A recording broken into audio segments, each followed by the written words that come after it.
Today, let's talk about the sabotage of Nord Stream pipelines and who is responsible. The explosions concerning Nord Stream pipelines have turned into a detective game, and we don't know who the good guys or the villains are. However, Pulitzer Prize-winning U.S. journalist Seymour Hersh's article, How America Took Out the Nord Stream Pipeline, broke the silence. Let's look at this incident today, and here are all the key knowns and unknowns. I'm Sina. Welcome to Foxtel.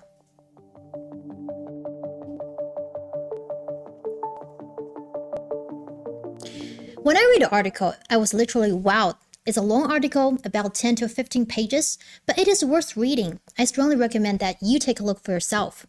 Before diving into this article, let's hear from Hersh himself. Legendary reporter Seymour Hersh is here with us today to talk about his bombshell report on who blew up Nord Stream.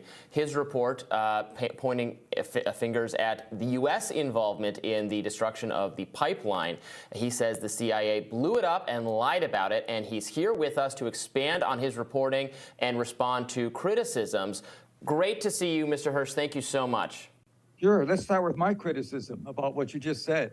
I didn't say the CIA lied about it. I said the White House, the President of the United States and the White House is lying about it, but that's okay. Both of them. Wow. So now in the article, Hersh claims to have spoken to a source with direct knowledge of operational plans by the U.S. security services to use deep-sea divers to damage the pipeline. This was also agreed by Columbia University professor Jeffrey Sachs. Frankly, it's been obvious from the start.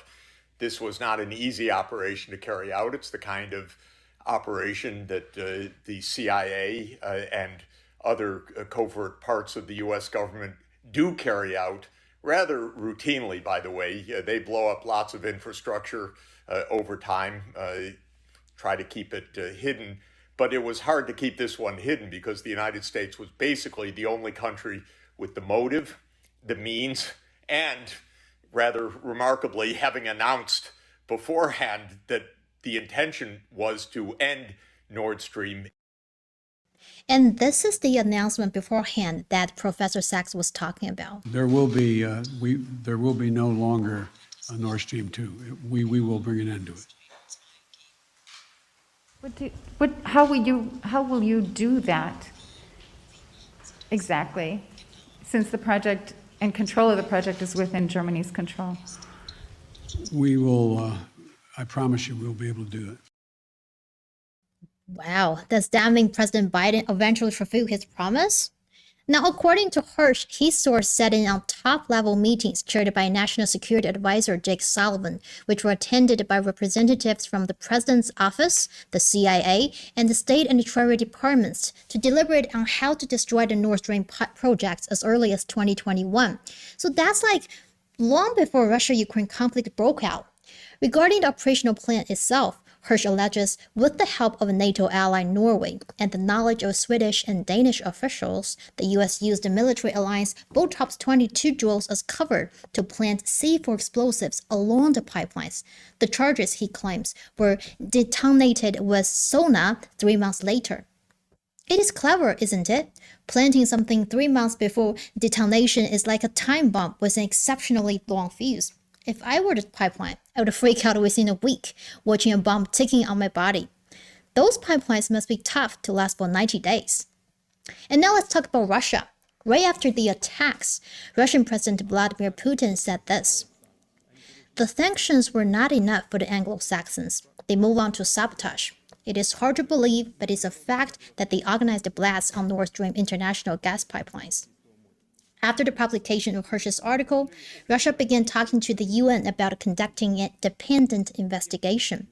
This is what Russia's UN ambassador Vasily Nebenza told the UN Security Council in February. There was no doubt about the motive of the crime, nor its perpetrator, nor the way in which the crime was committed. This is even more than the smoking gun that all American detectives dream of finding in Hollywood blockbusters. I mean, I really like this expression. I think this guy really knows about Hollywood movies. Nebenza also said they were not here to set up a trial in the Security Council. Instead, they're presenting a request for an independent investigation due to doubts about integrity and transparency of Denmark, Germany, and Sweden in their ongoing inquiries. First of all, none of these three countries has a good relationship with Russia, yet they are really good friends with America. Germany, for example, is one of the US's closest and strongest allies in Europe. Denmark, it is also a strong NATO ally. And the US claims they have long enjoyed a close and mutually beneficial relationship. Sweden also maintained a strong bilateral friendship with the US, while being an enhanced opportunity partner, EOP of NATO. So this makes total sense, right? Russia wants some answer about Nord Stream sabotage, and Germany, Denmark, and Sweden would be among the least favorable countries to conduct the investigations. It's like if I sue somebody, yet the judge is a good friend of the defendant. What am I going to do? Wait to lose? That's why Russia is urging the UN to conduct an inquiry into the matter. Okay, let's talk about the US for a minute. They're like, nah, we don't want the UN to look into this. Russia just wants to change the subject, and they're saying Russia is abusing their position by bringing up this internet conspiracy theories. But hold up. If it's all just a conspiracy theory, then why not let investigation happen? Why not let people get to the bottom of this?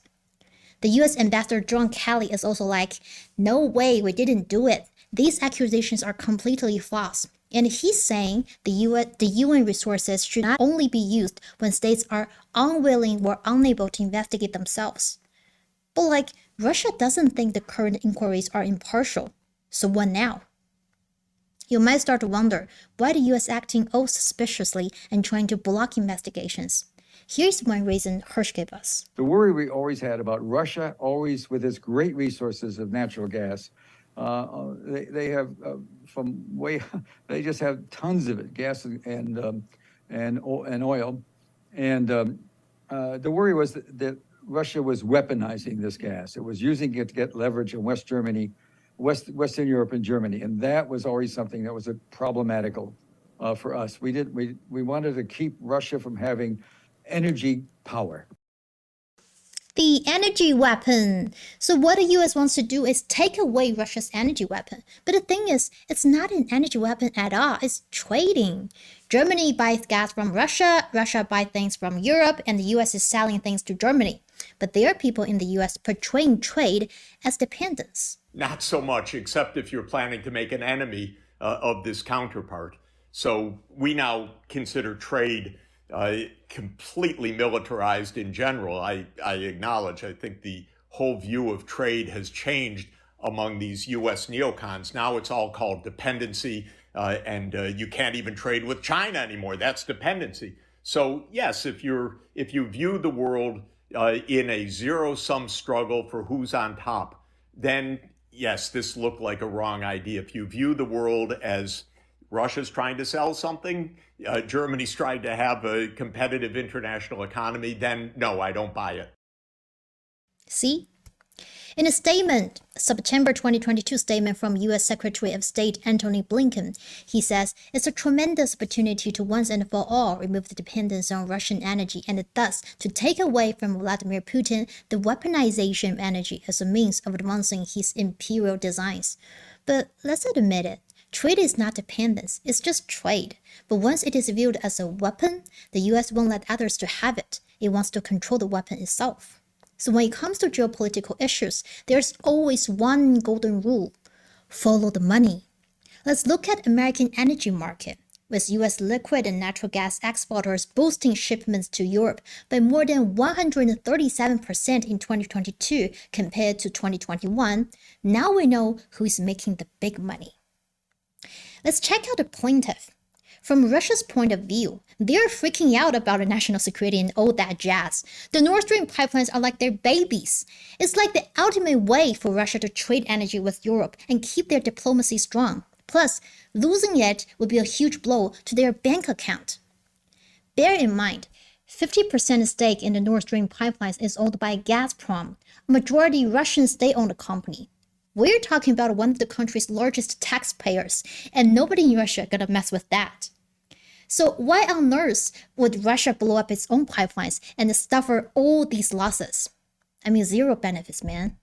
That's why they want the truth, and the UN Security Council should totally give them a chance to figure it out.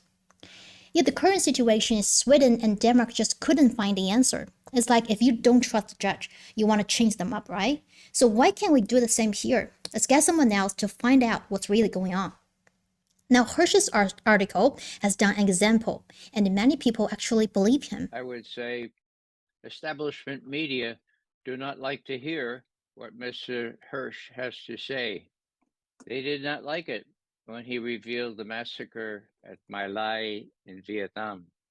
They didn't like many of his other stories, and they turned out to be true.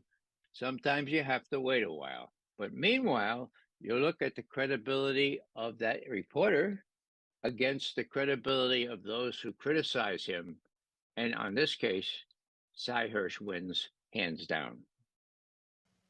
And you know what's weird about all this is that all the Western mainstream media seems silent on this matter, and Hirsch himself is not surprised at all. As you know, I'm not telling anybody that knows. There's Fox News and the New York Post and other papers like that. And then there's the Washington Post and the New York Times. Actually, neither one of those papers mentioned my story. It's been out for a couple of weeks. I'm telling you, I'm getting massacred by calls from overseas on it. I mean, I really am. 350, 400 emails today, half of them from overseas news outlets. It's different there. I think the Washington Post, I'm told, I haven't seen it, had a story today for the first time mentioned what I did in the controversy. There was a Security Council meeting about this yesterday.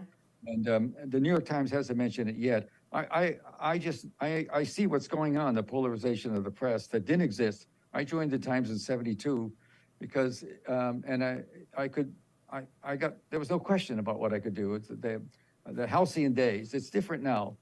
And no, I never thought of approaching either paper because I didn't think they would publish it. So, 400 emails a day, yet no cost from US mainstream medias, huh? The whole thing looks like a mystery, but a manufactured one really, with some people wanting the answers and some people not. But what we really need is an open and fair investigation that could give us the truth. We need truth, not secrets, and we need peace and trade, not barriers and conflicts. Alright, that's for today. Thanks for watching. If you like our show, remember to click like and subscribe. I'm Sina. Until next time.